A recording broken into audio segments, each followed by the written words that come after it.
દાનવીરોની ભૂમિ કહેવાતા સુરતમાં Yashvi foundation charitable trust દ્વારા માતા પિતા વિહોણી ગરીબ દીકરીઓની બીજો સમૂહ લગ્ન યોજાયો, જેમાં 51 જેટલા નવયુગલોએ પ્રભુતામાં પગલાં માંડ્યા હતા. નવયુગલોને સુરક્ષા ભેટ તરીકે હેલ્મેટ આપ્યા હતા. યશવી ફાઉન્ડેશન ચેરિટેબલ ટ્રસ્ટ દ્વારા સતત બીજા વર્ષે સર્વજ્ઞાતિ સમૂહ લગ્નનું આયોજન કરવામાં આવ્યું હતું, જેમાં 51 નવયુગલોએ પ્રભુતામાં પગલાં માંડ્યા હતા.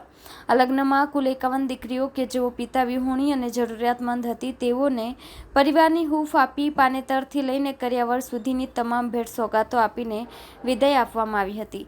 જેમાં મુખ્ય અતિથિ વિશેષ તરીકે કેન્દ્રીય જળશક્તિ મંત્રી CR પાટીલ, ગૃહ રાજ્યમંત્રી હર્ષ સંઘવી, સાંસદ મુકેશ દલાલ, શહેર ભાજપ પ્રમુખ પરેશ પટેલ ઉપસ્થિત રહીને નવયુગલોને શુભકામનાઓ અને આશીર્વાદ આપ્યા હતા.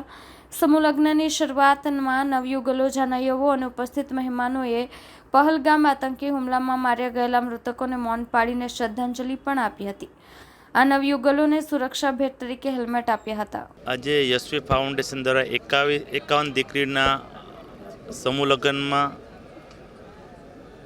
આવવાનું સૌભાગ્ય મળ્યું છે. અને પરેશભાઈ સાથે મારે જે વાત થઈ કે હું 2006માં સુરત આવ્યો અને આ સુરતની જેવી ધરતી છે આપણી વિશ્વમાં, આપણી સુરતની એવી ધરતી છે જ્યાં દાન આપવાનો અહીંયાથી જ મહિમા જાગે છે. પરેશભાઈ તો હજી 2006 એટલે હજી તો કંઈ વરસ પણ નહીં કહેવાય, એને પણ એવી ભાવના જાગી કે મારે સુરતને કંઈ આપવું છે.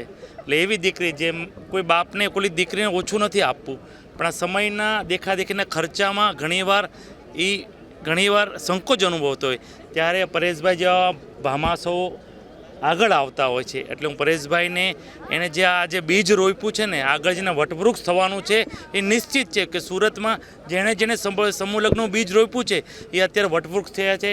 પરેશભાઈને હૃદયપૂર્વકને 80 લાખની જનતાથી અભિનંદન પાઠવું છું કે તમારા કાર્યને હું વંદન કરું છું. આવા જ કાર્યો ઈશ્વરને પણ પ્રાર્થના કરું છું કે તમને વધુ મજબૂત કરે. આ આયોજન અમારું દ્વિતીય સમૂહ લગ્ન છે. ગત વર્ષે બી અમે આ આયોજન કરેલું હતું, જેમાં 20 દીકરીઓનું અમે સમૂહ લગ્ન કરાવેલ. ઘણા બધા લોકો એવા હોય છે કે જે લોકો પોતાની દીકરીના લગ્ન નથી કરાવી શકતા હોતા, અથવા એવા લોકો હોય છે જેને પાસે પૈસાનો અભાવ હોય છે, કે જે ઘણા બધા નીડી પીપલ હોય છે જેના મા બાપ નથી હોતા અથવા ફાધર નથી હોતા. તો એ લોકોનું એક સપનું હોય છે કે સારી રીતે એમનું લગ્ન થાય, અને એ લગ્ન માટે અમે પ્રયાસ કર્યા છે કે આ વખતે અમે 51 દીકરીઓના લગ્ન અમે કરાવ્યા છે. અને આ લગ્ન પ્રસંગે અમે એવી દીકરીઓને લગ્ન કરાવી રહ્યા છીએ તેમાંથી અમુક દીકરીઓ એવી છે જેના ફાધર નથી, અમુક દીકરીઓ એવી છે જે અનાથ છે. આમાંની મેક્સિમમ જેટલી બી દીકરીઓ છે એમાંથી 30 દીકરીઓ એવી છે કે જેના ફાધર મધર નથી, 10 દીકરીઓ એવી છે જેના ફાધર નથી. એટલે આવા બધા જે બી દીકરીઓ છે એમને સારી રીતે લગ્ન થાય, સારી રીતે એમનું જીવન નિર્વાહ થાય, આગળ એ સુખી થઈને એના સાસરે જાય, એવી અમારી પ્રયાસ છે.